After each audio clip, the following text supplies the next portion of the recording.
There are places on this earth that just feel wrong. Places where the air is heavy, the silence is too loud, and the shadows seem to stretch a little longer than they should. They're often tucked away in quiet corners of the world, far from the noise of our daily lives. One such place is a small, unincorporated community in the rolling hills of Kansas.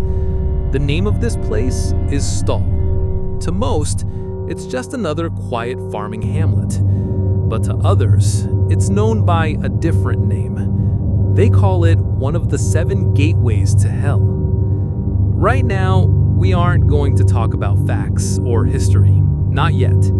First, we're going to walk through the stories. We're going to explore the legends that have soaked into the soil of this place, the tales that turned a simple country cemetery into the devil's own Acre. Forget what you think you know. Just listen.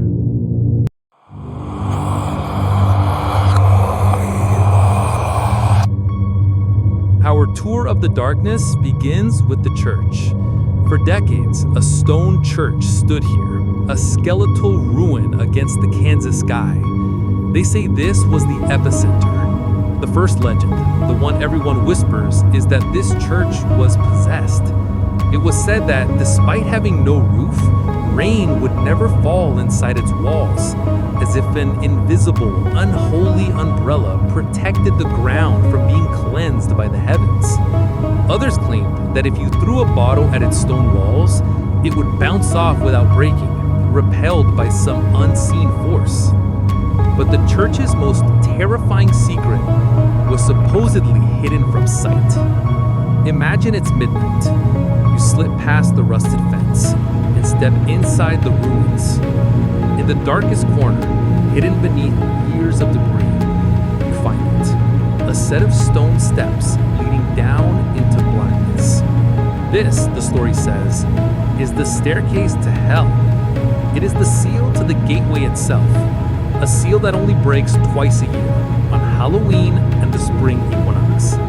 They say if you are foolish enough to be there on one of those nights and begin to descend, the air will grow impossibly hot. The light from above will vanish.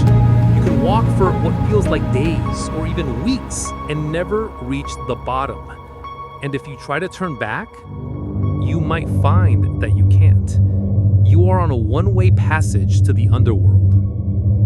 From the church, the evil seeps into the graveyard. For years, a massive, gnarled pine tree stood sentinel. Its limbs were twisted, unnatural. This was the hanging tree. According to the legend, Stull was not always a peaceful community. In its early days, witches were rounded up and hanged from that very tree. But their death was not the end. Their tormented spirits remained, bound to the wood, waiting to serve their dark master. As proof of its evil, they say one of the tree's roots grew directly through a nearby tombstone, splitting the granite in two.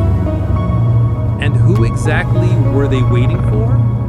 The most powerful legend of Stull is that of its most infamous visitor, the devil himself. The stories insist that he holds court here, twice a year on those same 2 nights, Halloween and the spring equinox. He materializes among the tombstones. Some versions claim he comes to gather the souls of the damned, but a more sinister version says he comes to mourn.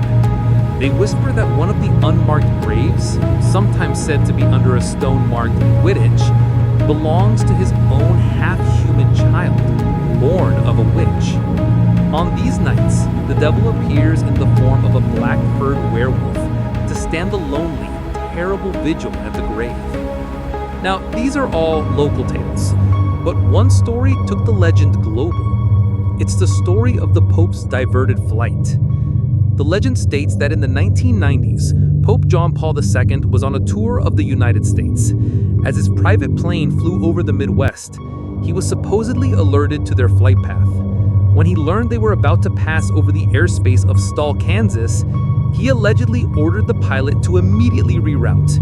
He refused, they say, to pass over such a profane and unholy piece of ground, fearing that the presence of His Holiness might weaken the seal and open the gate to hell. For believers, this was the ultimate confirmation.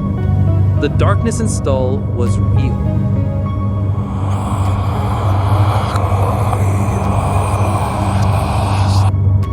It's a terrifying collection of tales. A possessed church, a staircase to hell, a demonic family plot, and the papal seal of disapproval. The stories are so powerful you can almost feel the chill. But what happens when we turn on the lights? The trail of these incredible legends doesn't lead back to witch trials or ancient satanic texts. It leads back to 1974, specifically to an article in the University Daily Kansan, the student newspaper for the nearby University of Kansas. It seems a professor may have invented the story as a creative exercise.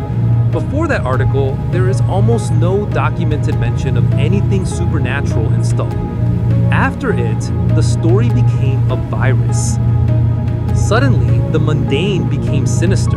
That old church, it wasn't abandoned because it was possessed. It was abandoned in 1922 because the congregation built a newer, nicer one across the road.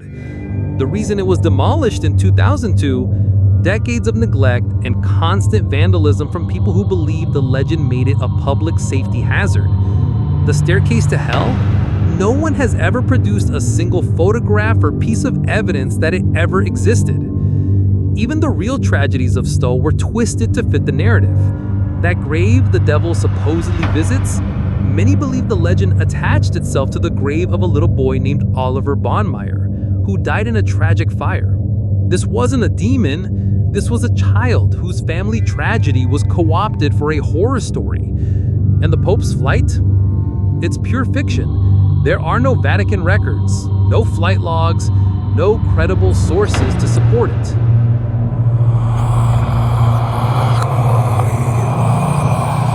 So, the legends are fabrications.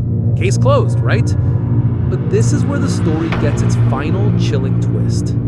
Because the legends, even if they weren't real, had very real consequences. The stories brought hordes of people to Stull. In 1988, nearly 500 people descended on the tiny cemetery for Halloween. They broke headstones, left trash everywhere, and harassed the few residents who call Stull home. The hanging tree wasn't struck down by divine power. It was cut down in 1998 by the landowner, tired of the constant stream of trespassers. The descendants of the people buried in Stull Cemetery have had to watch as their family graves were treated like procs in a haunted house. In 1990, the same student newspaper that started it all ran a news story. The headline said, "The real evil in Stull wasn't the devil, it was the vandalism."